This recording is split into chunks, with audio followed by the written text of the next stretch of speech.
Alors, monsieur le maire, depuis le matin, vous êtes en train de faire le tour des centres. Quelle appréciation faites-vous globalement du déroulement des votes? Un peu déçu de l'organisation chaotique de ces élections.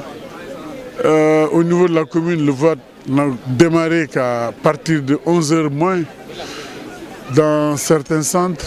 Mais ailleurs, le vote ne vient de commencer que tout juste. C'est dire les difficultés rencontrées ça et là. Et c'est de la responsabilité de l'État et du ministère de l'Intérieur en ce qui concerne l'organisation. Nous avons pensé justement avec tout ce qui avait été dit qu'à 8h, tous les dispositifs seraient sur place et que le vote allait commencer.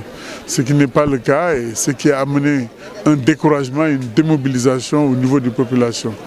Même si certains, malgré tout, sont restés pour s'acquitter de leurs devoirs, je pense qu'il y a beaucoup à redire.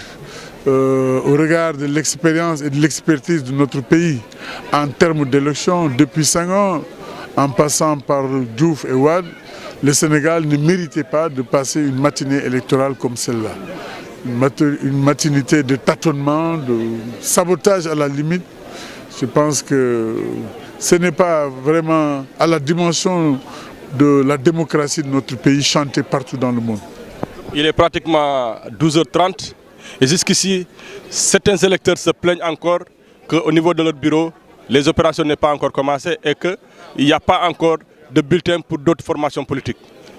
Il y a un problème de déficit de bulletins, il y a un problème d'orientation même de bureaux de vote. Certains disposent de leur carte, mais ne savent pas dans quel bureau voter.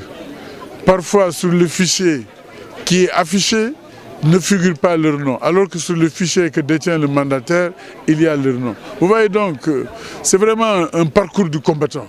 C'est très très difficile et je pense que en tant que républicain, en tant que légaliste, je pense qu'il y a beaucoup à faire au niveau vraiment de ces élections-là. Il y a aussi le problème des primo-inscrits qui en ce moment souffrent vraiment le martyre parce qu'ils ne retrouvent pas leur bureau de vote, ils ne retrouvent pas même pas les documents d'immatriculation qui leur permettent de pouvoir exercer leurs droits civiques. Ça c'est la totale, c'est vraiment le total.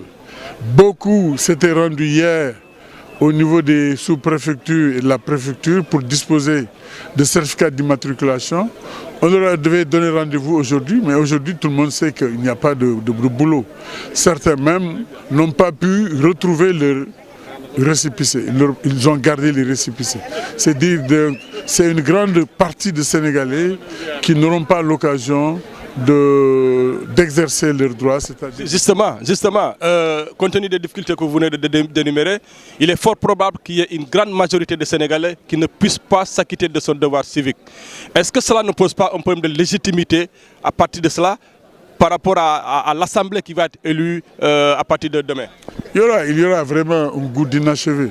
Et je pense qu'il faut attendre au moment de la fermeture des bureaux de vote, de la proclamation des résultats, de voir quel est le pourcentage de participation et pour avoir effectivement pour faire des estimations ou faire le point. Mais ce qu'il faut retenir, en tout cas il y a un découragement, il y a une démobilisation et tout ça est lié à l'inorganisation correcte de ces élections au niveau en tout cas de Dakar. Est-ce qu'il n'est pas donc nécessaire de lancer un message de patience et de remobilisation vis-à-vis de vos militants pour ne pas laisser le terrain aux autres? Je pense qu'il appartient à tous. Quand je dis à tous, à l'État, aux partis politiques, aux citoyens, aux organisations, de lancer un cri du cœur pour appeler les citoyens à sortir et à venir voter. Parce qu'il y va la démocratie de notre pays. Il y va d'un pas que notre pays doit franchir pour vraiment inscrire en lettres d'or cette organisation des élections législatives de notre pays. Comme je l'ai dit tout à l'heure, c'est un pays qui a une grande expérience en matière électorale, mais ce qui s'est passé aujourd'hui est en porte-à-faux avec l'héritage de Senghor, de Diouf et de Wade. Compte tenu de l'affluence qui est là et du retard constaté, il est fort probable qu'à l'heure de fermeture normale, c'est-à-dire à 18h, que beaucoup ne puissent pas avoir accompli leur devoir civique. Est-ce qu'il est pris des dispositions spéciales, notamment en matière d'électricité, pour pallier à toute éventualité? On a vu ce qui s'est passé hier au niveau du centre de distribution de Derklé. Oui, vous avez parfaitement raison. Je pense que les autorités, compte tenu du retard, devraient prendre toutes les dispositions nécessaires pour prolonger dans des conditions acceptables le vote.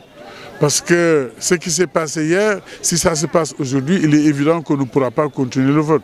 Mais il faudra vérifier, est-ce que l'électricité est disponible, est-ce que toutes les salles sont éclairées, est-ce que les lampes fonctionnent, est-ce qu'il y a de l'électricité dans tous les bureaux de vote. Et à partir de ce moment, on appréciera à quel moment on peut quand même aller pour la fermeture des bureaux de vote.